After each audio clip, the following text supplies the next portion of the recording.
The Philadelphia Transit Strike of 1944 was a sickout strike by white transit workers in Philadelphia that lasted from August 1 to August 6, 1944.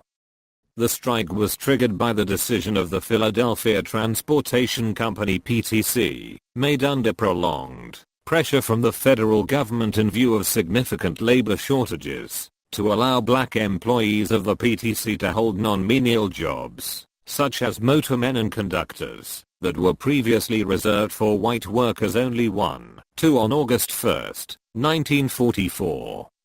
The 8 black employees being trained as streetcar motormen were to make their first trial run. That fact was used by the white PTC workers to start a massive sickout strike.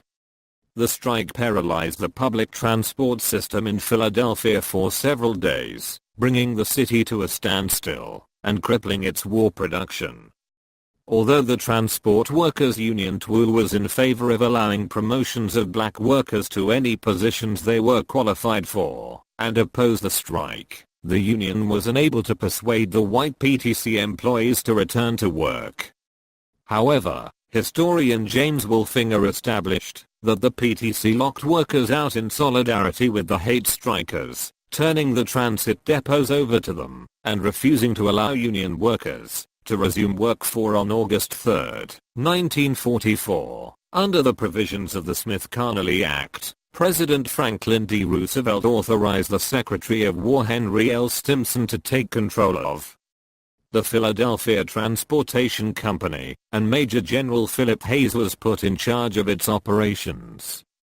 After several days of unsuccessful negotiations with the strike leaders, Hayes issued an order that the striking workers return to work on August 7, 1944, and that those refusing to comply be fired, stripped of their military draft deferment, and denied job availability certificates by the War Manpower Commission for the duration of the war.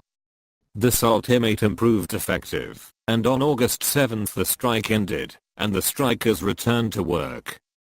The black workers, whose pending promotions to non-menial jobs triggered the strike, were allowed to assume those jobs.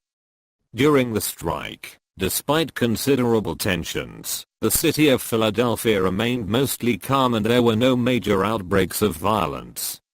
All of the city's newspapers editorialized against the strike, and the public was, by and large, opposed to the strike as well. Several of the strike leaders, including James McMenamin and Frank Carney, were arrested for violating the Anti-Strike Act.